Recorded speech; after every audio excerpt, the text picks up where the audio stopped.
énfasis sobre esta palabra y sobre lo que hoy el autor, que es Esdras, el autor de este libro, nos va a hablar por medio de la historia que él está narrando.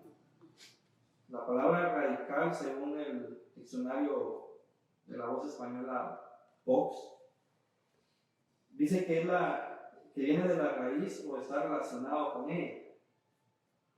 Y también que radical es algo que afecta a la parte fundamental de una cosa de una manera total o completa. Y otro significado que le da es que alguien radical es alguien que tiene una actitud y unas ideas extremistas, poco flexibles, especialmente en política. Hay dos formas entonces de ser radicales. Una es una forma positiva y la otra es negativa. La negativa es la que nos lleva hacia dos extremos muy peligrosos. Uno es el legalismo y el otro es el antinomianismo o libertinaje. La primera es cuando se vive solo con ley, y la segunda es cuando se vive sin ley. Entonces se puede ser radicales en esos dos caminos. Y al final, el legalismo o el antinomianismo o el libertinaje son dos herejías con las cuales nosotros tenemos que luchar constantemente. El llamado de hoy es entonces a vivir vidas cristianas que sean afectadas profundamente por el Evangelio y estar dispuestos de una forma radical a atacar el pecado. Y un problema que ha traído resultados graves es cuando la palabra de Dios y Dios mismo son ignorados. Y cuando a Dios y a su palabra no se le da la seriedad de vida y en consecuencia no se actúa de una forma radical contra el pecado, lo cual acarrea resultados desastrosos para las vidas de las personas y también para sus familias. Y en carne propia yo puedo testificar que cuando no he sido radical en contra del pecado y no he sido radical buscando la santidad, los resultados para mi vida no han sido en lo absoluto positivos, al contrario, han sido resultados nefastos, horribles, dolorosos, y mucho menos han sido resultados que glorifican a Dios. La tentación del pecado sabemos que está a la orden del día y lamentablemente muchas veces le guiñamos el ojo, coqueteamos con él, cuando deberíamos de ser tajantes, drásticos y radicales contra todo aquello que nos llama y nos seduce a ir en contra de los mandamientos y de la voluntad de Dios. Veamos entonces qué podemos aprender con Esdras hoy.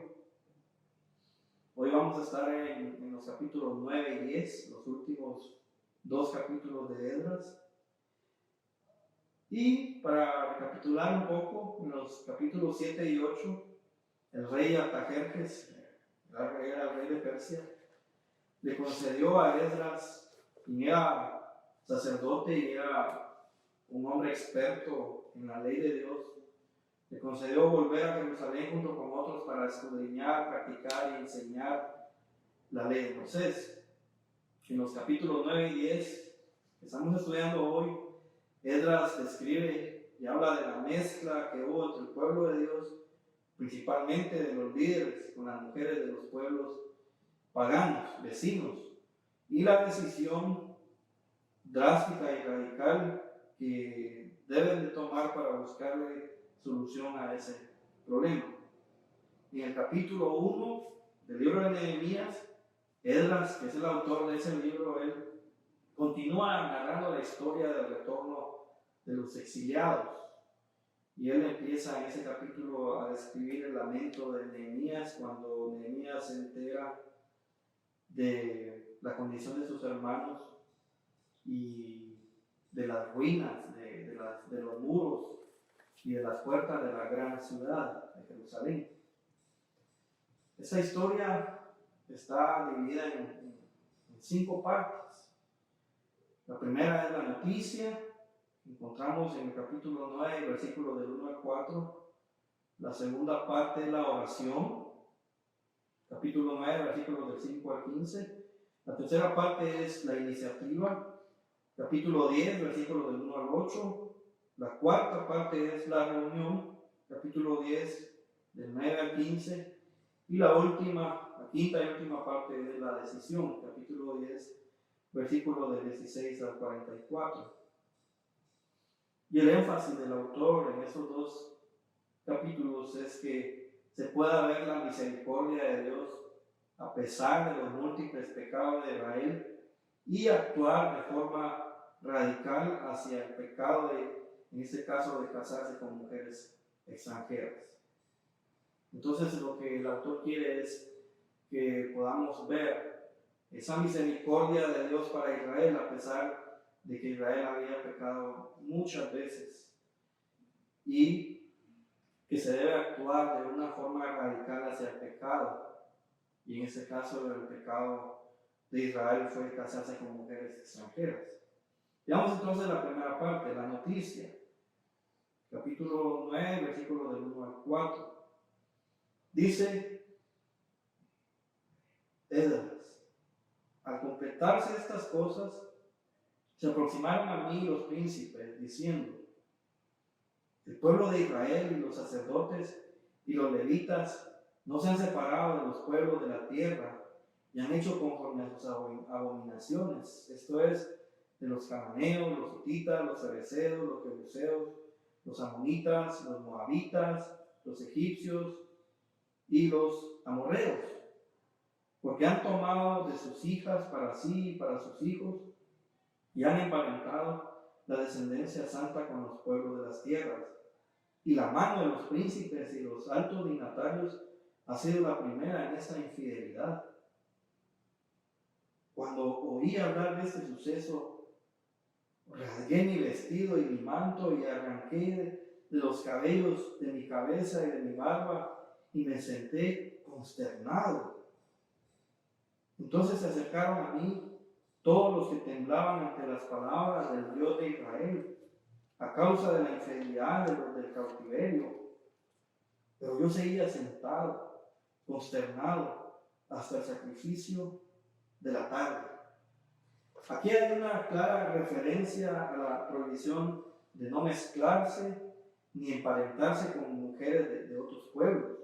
El Señor hizo esta prohibición a los israelitas en Éxodo 34, 11 al 16 y en Deuteronomio 7, del 1 al 4. Encontramos estas prohibiciones que el Señor hizo para que ellos no corrieran el peligro de practicar su idolatría y la adoración de otros dioses, y provocar así que sus propios hijos se alejaran de Dios.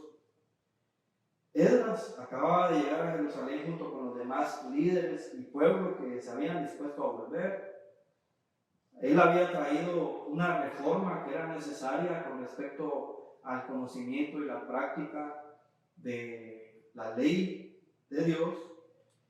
Y Esdras llegó entonces ahí para instruirlos y enseñarles la ley de Moisés, que tanto ellos necesitaban para llevar vidas que honraran a Dios, llevar vidas de obediencia a los mandamientos del Señor. Pero cuando Esdras recién estaba allí, él recibió una noticia, y obviamente era una muy mala noticia, de que muchos de los repatriados, muchos de los que habían regresado junto con él, y posiblemente también junto con Zorobabel, se habían mezclado y se habían emparentado, casado con mujeres de pueblos idólatras. Ellos habían sido infieles al Señor, es decir, que ellos habían adulterado, le habían fallado al Señor cuando desobedecieron sus mandamientos, porque es la forma en la que Esdras describe este pecado, el pecado de infidelidad. Los líderes empezaron con ese pecado. Los sacerdotes y los levitas, siendo ellos los responsables de conocer y enseñar la ley, pecaron de esta manera y ellos arrastraron también al pueblo junto con ellos hacia este grave pecado. Y no era la primera vez que lo hacían, eso ya había sucedido años atrás, muchos años atrás. Incluso esa había sido la razón por la cual ellos se encontraban exiliados en Babilonia, porque ellos pecaban constantemente y el Señor les enviaba profetas para que se arrepintieran de su pecado, y les había advertido que si no se arrepentían, que entonces iban a ser conquistados, iban a ser destruidos. Y precisamente eso fue lo que pasó por medio del rey Nabucodonosor cuando llegó y conquistó Judá, destruyó Jerusalén, destruyó el templo y lo saqueó. Sin embargo, ellos aún, lo reconocen aquí, habían sido receptores de la misericordia de Dios, porque les permite volver, reconstruir el templo, reconstruir la ciudad, pero lamentablemente ellos olvidaron una vez más la misericordia de Dios, y no solo el sufrimiento y la consecuencia del pecado de sus padres, sino que también despreciaron la misericordia que el Señor les había mostrado a ellos mismos una vez más. Y todo esto les trajo demasiada consternación a Esdras. Estar consternado es preocuparse mucho. Yo creo que ustedes y yo sabemos qué es estar consternado. Él se preocupó mucho por la condición en la que estaba mucho del pueblo de Israel, empezando con los líderes, los príncipes, sacerdotes, levitas, y mucha gente del pueblo habían pecado de una manera horrible delante de Dios. Y él entonces está dolido, con un sufrimiento extremo. Él se desconsoló, él se llenó de demasiada pena al grado de sentirse abatido. Y es que él más adelante, lo vemos en su oración, pero él recuerda cómo Dios había traído disciplina anteriormente por el pecado de ellos en el pasado, y que seguramente Dios traería disciplina otra vez en el futuro. Y Esdras no era el único que temblaba ante la palabra de Dios y la tomaba con seriedad. Podemos ver que había otros que también temblaban ante la palabra de Dios, y Esdras lo describe como un remanente. Siempre hay un remanente. Y se recuerdan que el profeta Elías estaba escondido en la cueva, estaba huyendo porque creía que era el único que era perseguido, pero el Señor le habla y le dice: no, hay otros, hay un remanente fiel. No solo era él, hay un remanente fiel. Creo que eso el día de hoy nos da esperanza, porque a pesar de que la iglesia moderna está mezclada con el mundo, con muchas cosas pecaminosas, muchas prácticas que no están bajo la voluntad de Dios, hay un remanente. La pregunta que tenemos que hacernos es si nosotros somos de ese remanente, si nosotros somos parte de un remanente fiel. Veamos la segunda parte de esta historia, la oración, capítulo 9, versículos del 5 al 15. Dice el versículo 5: y al sacrificio de la tarde me levanté en mi aflicción, y rodeado mi vestido y mi manto, hinqué mis rodillas y extendí mis palmas hacia el Señor mi Dios, y le dije: oh Dios mío, estoy confuso y avergonzado para elevar mi rostro ante ti, Dios mío, porque nuestras iniquidades se han multiplicado por encima de nuestra cabeza, y nuestros delitos han crecido hasta los cielos. Desde los días de nuestros padres hemos pecado en gran manera hasta este día, y por nuestras iniquidades nosotros, nuestros reyes y nuestros sacerdotes, hemos sido entregados en manos de los reyes de la tierra, a la espada, al cautiverio, al saqueo y a la confusión del rostro, como en este día. Y ahora, por un breve momento, es misericordia del Señor nuestro Dios dejarnos un remanente y darnos un puntal en su lugar santo, al iluminar nuestro Dios, nuestros ojos, y concedernos un pequeño avivamiento en medio de nuestra esclavitud. Por cuanto esclavos somos, pero en nuestra esclavitud no nos desamparó nuestro Dios, sino que extendió sobre nosotros misericordia delante de los reyes de Persia, para que se nos concediera la preservación de la vida, a fin de erigir la casa de nuestro Dios y restaurar sus ruinas, y darnos amparo en Judá y en Jerusalén. Pero ahora, oh Dios nuestro, ¿qué diremos después de esto?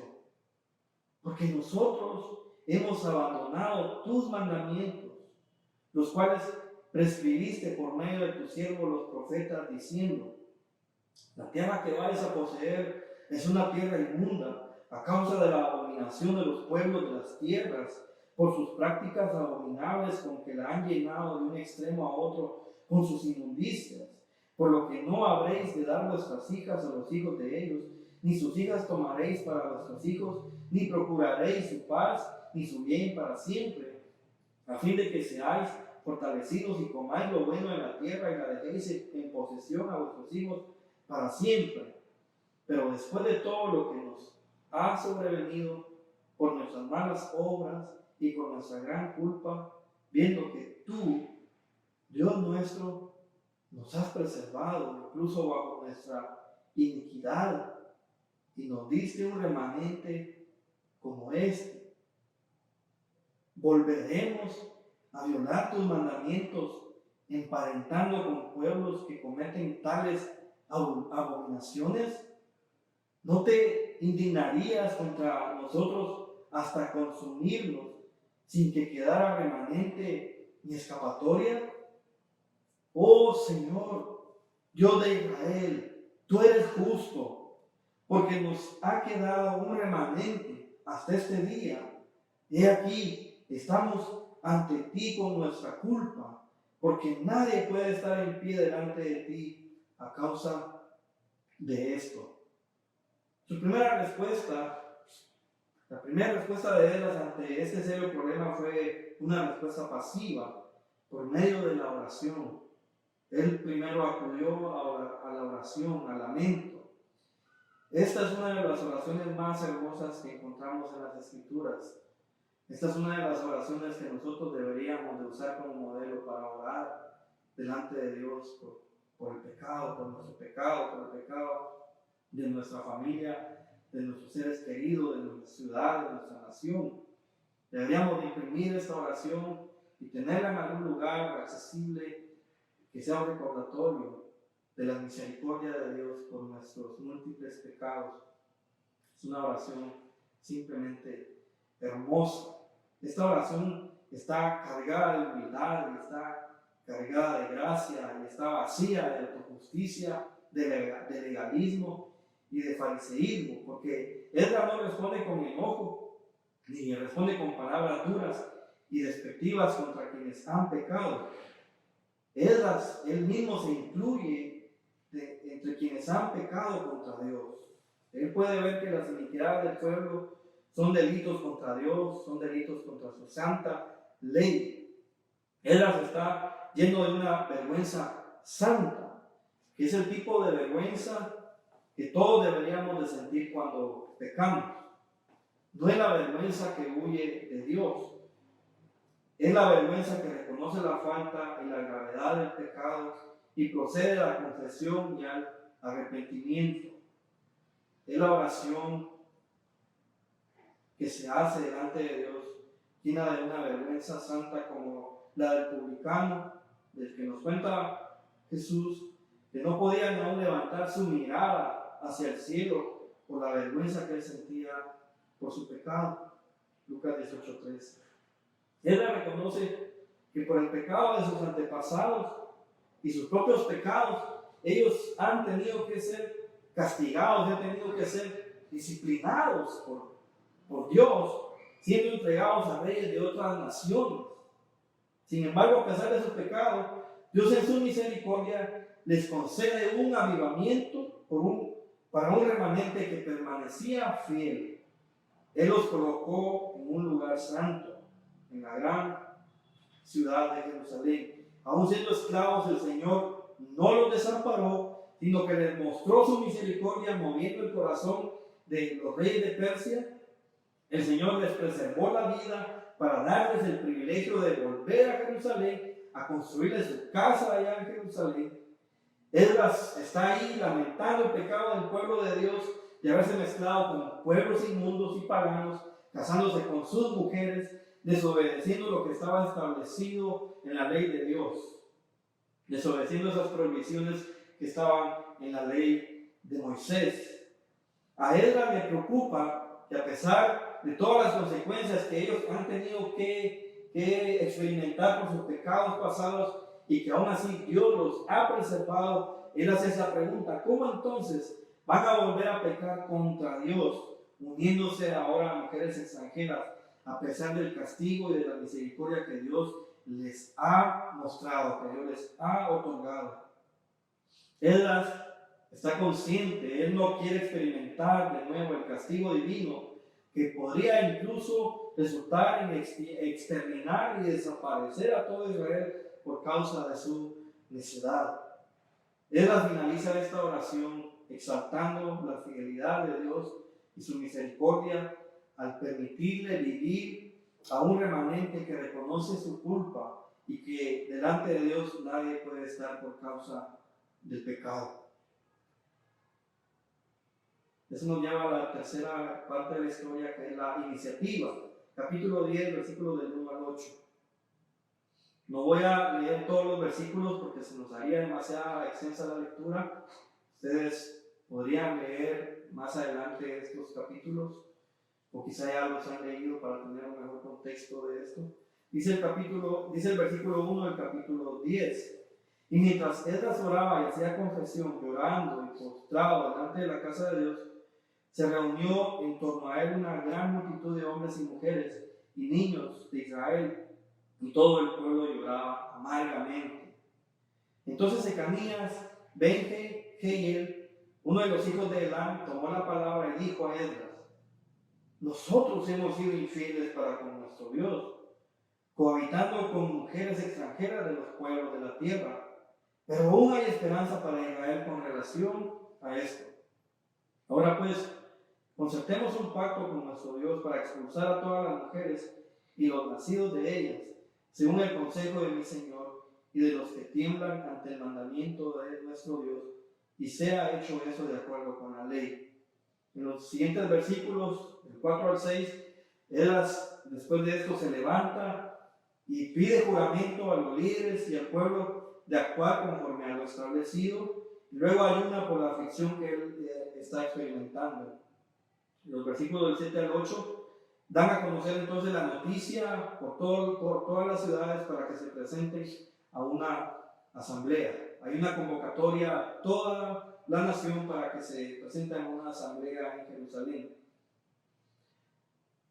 Las lágrimas que Esdras y mucha gente del pueblo está derramando son lágrimas de gracia que hablaban de almas que estaban conmocionadas. No se tomaron a la ligera el pecado. Lamentablemente lo hacemos nosotros muchas veces, que no causan ni una pizca de tristeza ni de lamento el pecado, pero ellos están conmocionados. La historia de estas pobres personas habría sido otra, habría sido diferente si Esdras se hubiera alejado de ellos, se hubiera dicho: pobre esta gente pecadora, mejor me voy de aquí, no quiero saber nada de ellos. Pero Esdras no hizo eso. Es más, Esdras ni siquiera los tuvo que rogar ni los tuvo que manipular para que incluso ellos mismos tomaran esa iniciativa de buscarle una solución al problema. Su respuesta al problema los hizo tomar esa iniciativa. La respuesta de Esdras los hizo a ellos tomar esa iniciativa de reunirse con él y de lamentarse juntos. Los versículos del 2 al 3, ahora ellos mismos entonces están motivando a Esdras a actuar, dándole consejo de qué hacer y prometiéndole ayudarlo con esta tarea. La solución del problema tan grave era muy dolorosa y era una solución radical. La solución era esta, que debían divorciarse y debían expulsar a las mujeres extranjeras junto con sus hijos. Ellos hicieron un mal a esas mujeres que jamás iban a poder enmendar. Sin embargo, esa era la única esperanza para la solución de tan grave error. Versículos del 7 al 8, vemos entonces que inmediatamente se envió mensaje a todos los hijos del cautiverio de que se reunirían en Jerusalén dentro de 3 días. De lo contrario, cualquiera que se negara a hacerlo sería cortado del pueblo, separado de la congregación, expulsado de la congregación de los que habían sido expatriados, de todos los que habían vuelto. Ya no lo verían entonces prácticamente como hermano. Negarse ahora a obedecer la palabra mostraría entonces una dureza de conciencia que no podría ser tolerada y una necedad que demostraría que el culpable no era apto para seguir adelante con sus hermanos. No quería, prácticamente sí desobedecía la convocatoria. El problema era serio, no era un jueguito de desobediencia contra la santidad de Dios. Cuarta parte, la reunión. Después de que se hace la convocatoria, entonces se lleva a cabo esta reunión. Capítulo 10, versículos del 9 al 15, dice el versículo, capítulo 10, versículos 9 al 15, dice el versículo 9. Se reunieron pues todos los hombres de Judá y Benjamín en Jerusalén dentro de los 3 días. Era el mes noveno, el 20 del mes, y todo el pueblo se sentó en la plaza de la casa de Dios, temblando a causa de aquel asunto y por la gran lluvia. Imaginémonos esa escena. Ellos están convocados, ellos están temblando por causa de ese asunto. Lo están tomando con una seriedad grande. Y también el clima no ayuda, hay una gran lluvia, ellos están allí bajo la lluvia, están mojados, están temblando, están consternados, están preocupados. En el versículo 10, Esdras entonces los confronta y les da a conocer su pecado, el pecado de haberse casado con mujeres paganas, extrañas o extranjeras. En el versículo 11, él los llama a confesar y apartarse de los pueblos y sus mujeres paganas. En el versículo 12, toda la congregación reconoció su pecado y estuvieron de acuerdo de actuar conforme a lo solicitado y a lo ya establecido. Los versículos del 13 al 16, entonces se establece el procedimiento para llevar a cabo los juicios para cada persona que pecó de esa manera, porque eran muchos los que habían pecado así. Entonces no era una solución de un día o dos, establecieron un orden, establecieron juicios para poder examinar el caso de cada uno de ellos.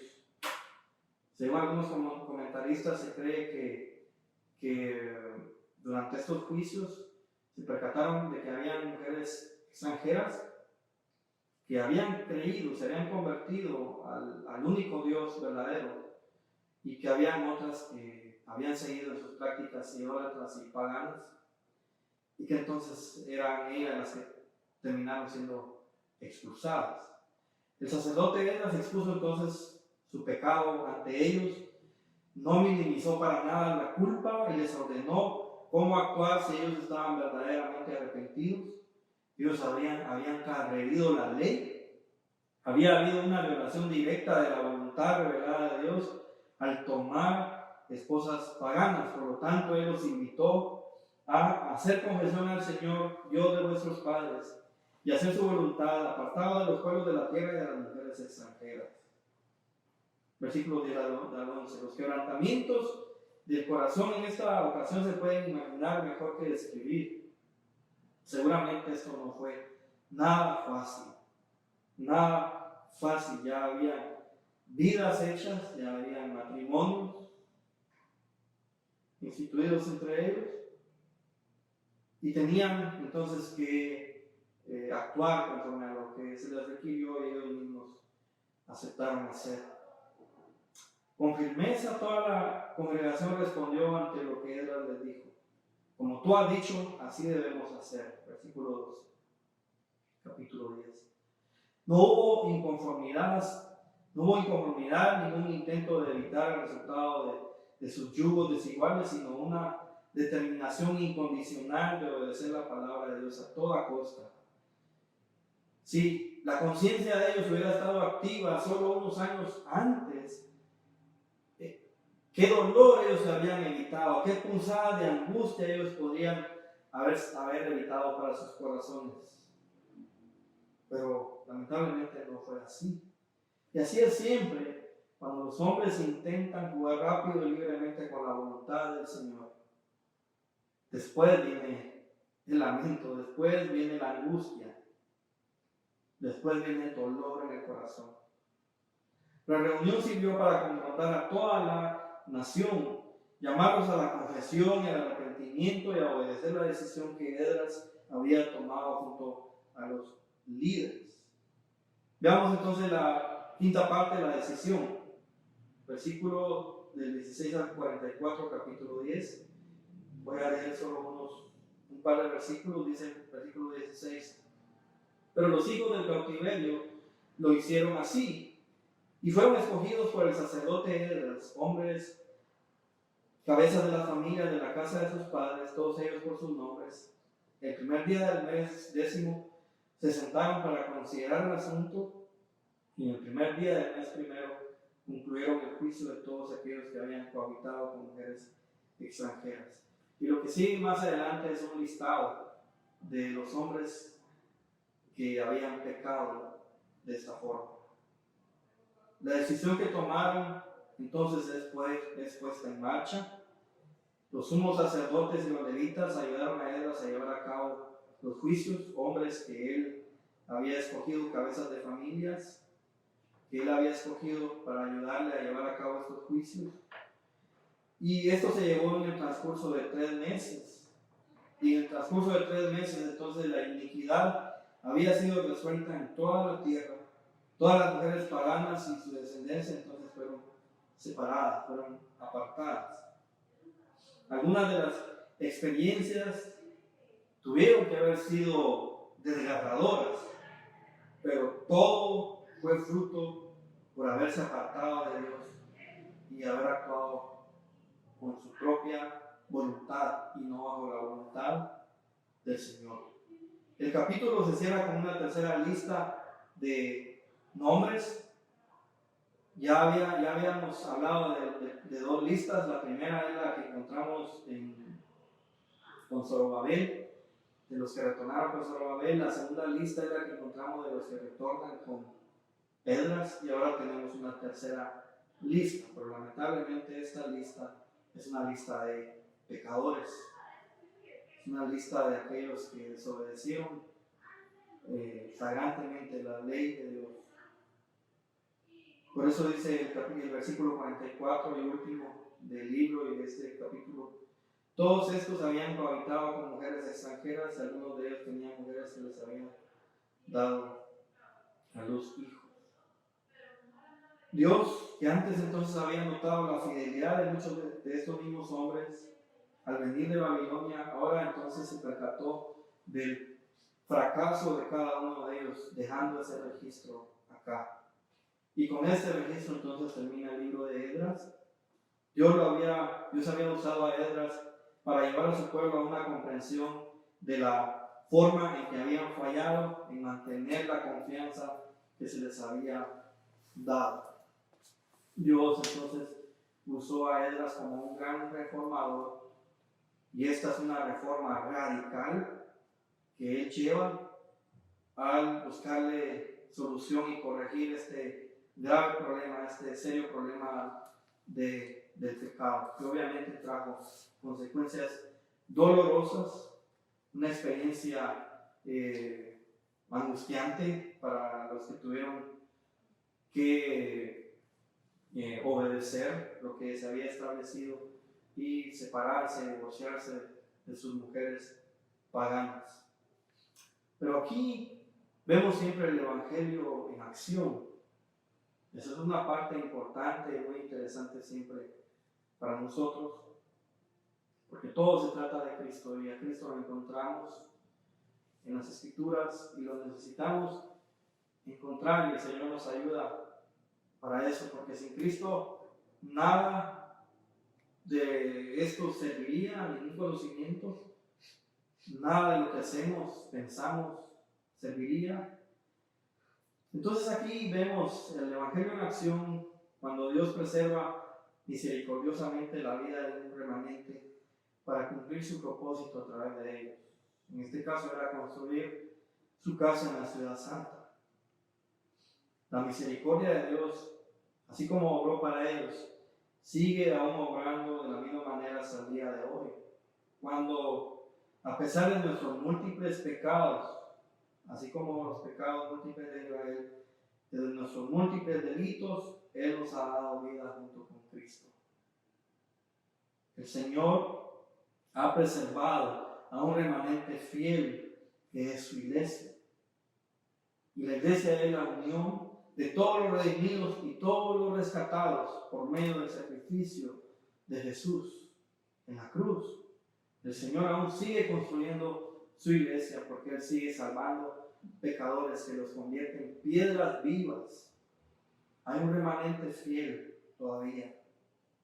El apóstol Pablo dice en Efesios 2, del 1 al 7, en cuanto a vosotros, estabais muertos en vuestros delitos y pecados, en los cuales anduvisteis en otro tiempo según el curso de este mundo, conforme al príncipe de la potestad del aire, del espíritu que ahora actúa en los hijos de desobediencia.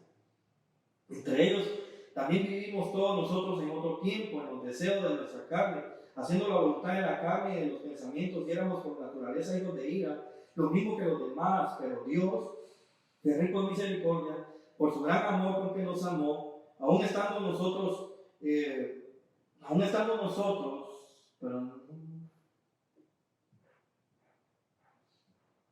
pero Dios, que es rico en misericordia, por su gran amor con que nos amó, aún estando nosotros muertos en pecado, nos dio vida juntamente con Cristo. Por gracia habéis sido salvados, y juntamente con Cristo Jesús nos resucitó y nos hizo sentar en lugares celestiales para mostrar en los siglos venideros la inmensurable riqueza de su gracia, en su bondad para con nosotros en Cristo Jesús.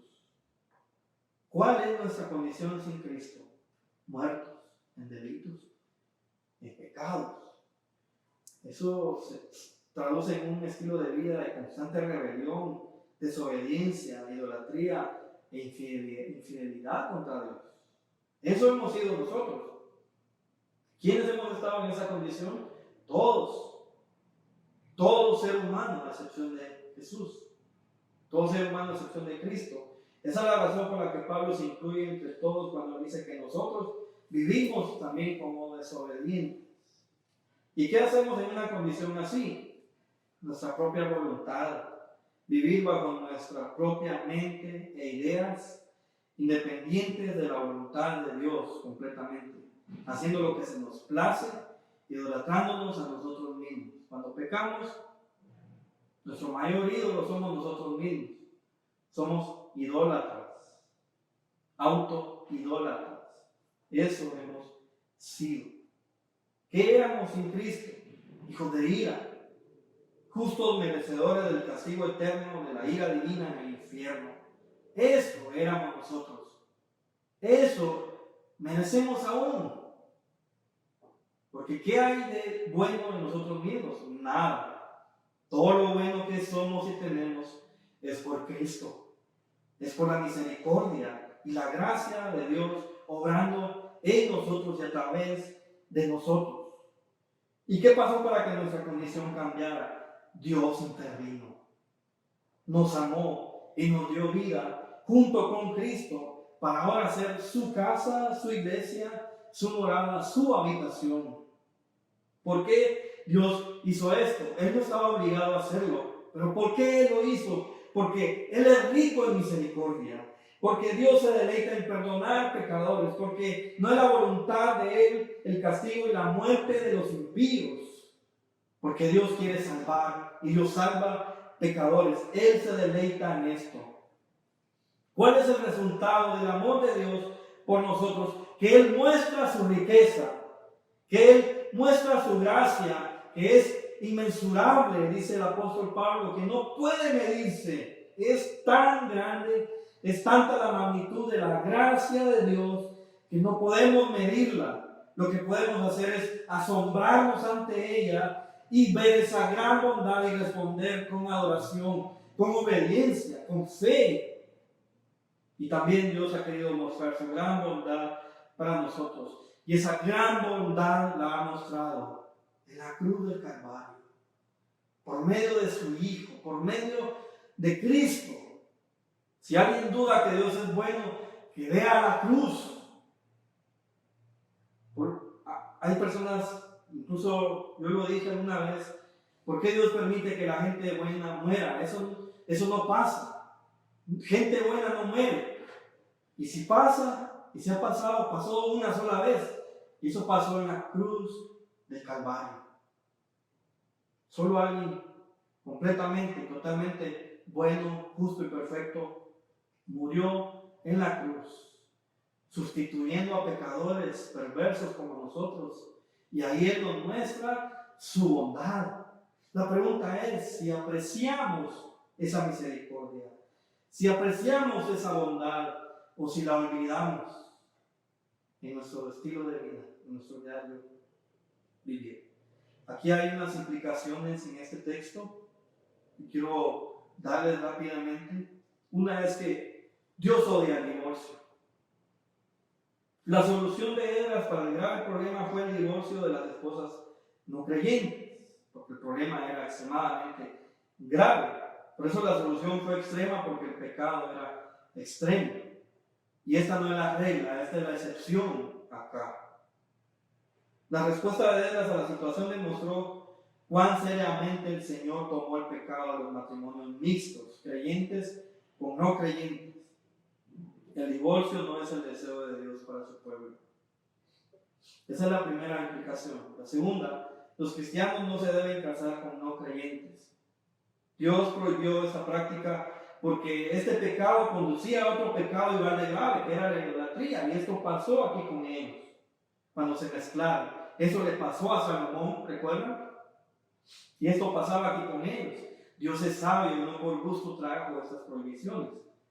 La Biblia compara a los cristianos casados con no cristianos a un yugo desigual, y esta es una ilustración que da la idea de dos bueyes disparejos, unidos por un solo yugo, donde cada uno de ellos quiere ir en direcciones contrarias, en direcciones opuestas. Y esto sucede en el yugo desigual, porque el cristiano no va en la misma dirección del pagano, del no cristiano, del no creyente. Tercera implicación. Son dos implicaciones, y de la segunda hay dos principios para un cristiano que ya está casado con un incrédulo. Espero que si alguien va a escuchar o está viendo este mensaje, esto le pueda servir mucho. Alguien que está en esta condición, un cristiano que está casado con un no cristiano, con un incrédulo. Primer principio, a él o ella no se le permite buscar el divorcio, aunque el matrimonio sea desigual, porque Dios odia el divorcio. Por eso el apóstol Pablo le dijo a los Corintios, 1 Corintios 7, del 12 al 13, si algún hermano tiene una esposa que no cree y ella está dispuesta a vivir con él, que no se divorcie de ella. Y la mujer que tiene un marido que no cree, si está dispuesto a vivir con ella, que no se divorcie de él. Segundo principio, si un incrédulo está casado con un cristiano y el incrédulo quiere divorciarse, el cristiano debe dejar ir al incrédulo. Pablo escribió, si el incrédulo se va, que se vaya.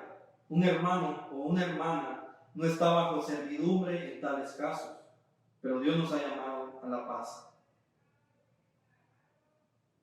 dos principios sumamente importantes para casos como estos.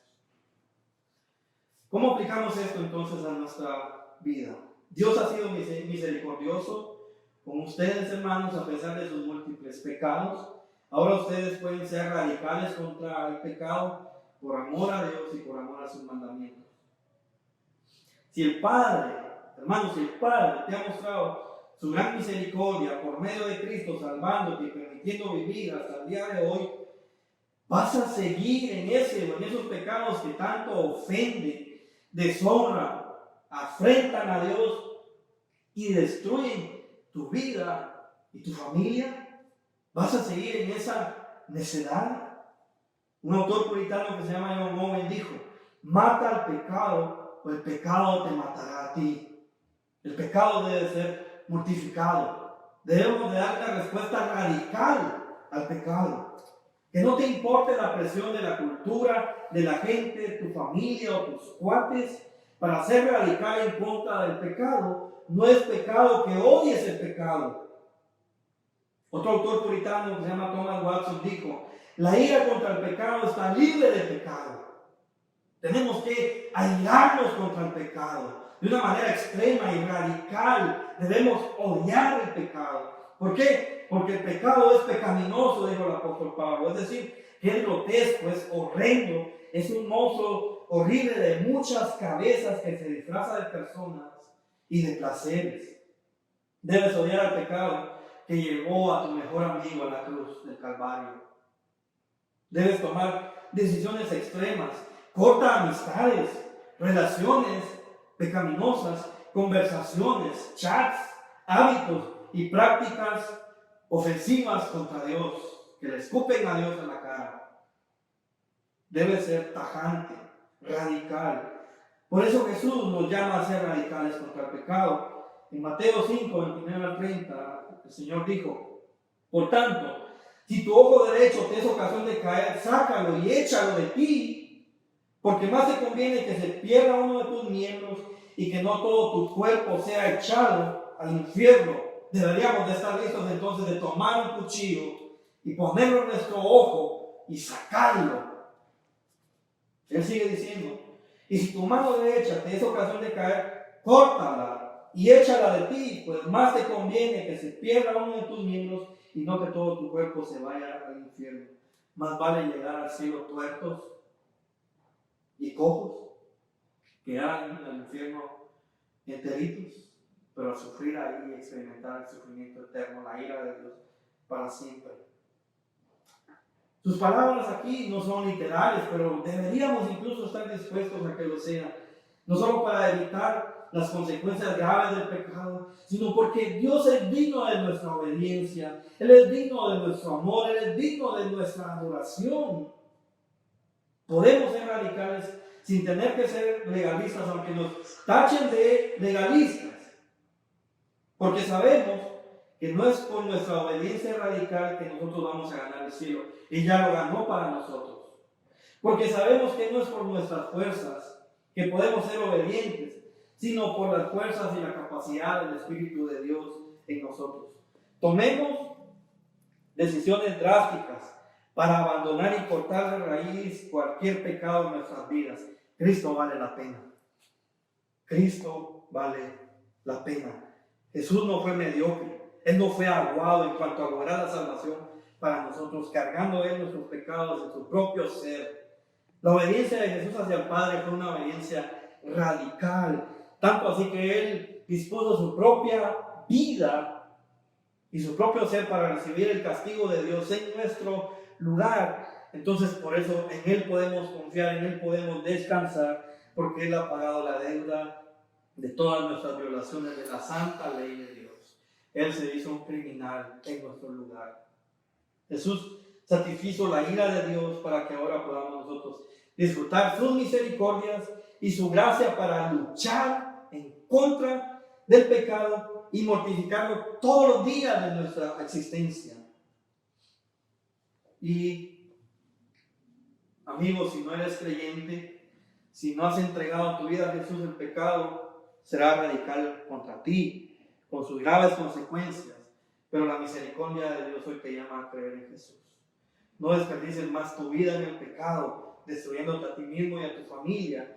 Tienes que dejar de practicar cualquier pecado que ofende y provoca la ira de Dios sobre ti.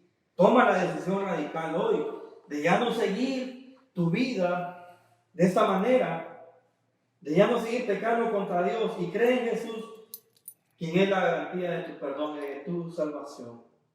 Jesús es tu esperanza, porque por medio de Él y su muerte en la cruz, su misericordia que está disponible para ti, puedes ser salvo. Por eso, cree en Jesús, abandónate en Él.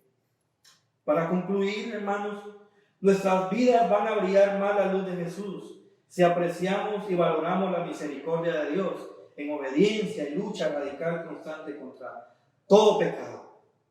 Si nos disponemos a honrar a Dios obedeciendo sus mandamientos a través de la gracia que tenemos disponible en Cristo, entonces sabremos que pertenecemos a un remanente fiel que tiembla ante su bendita palabra.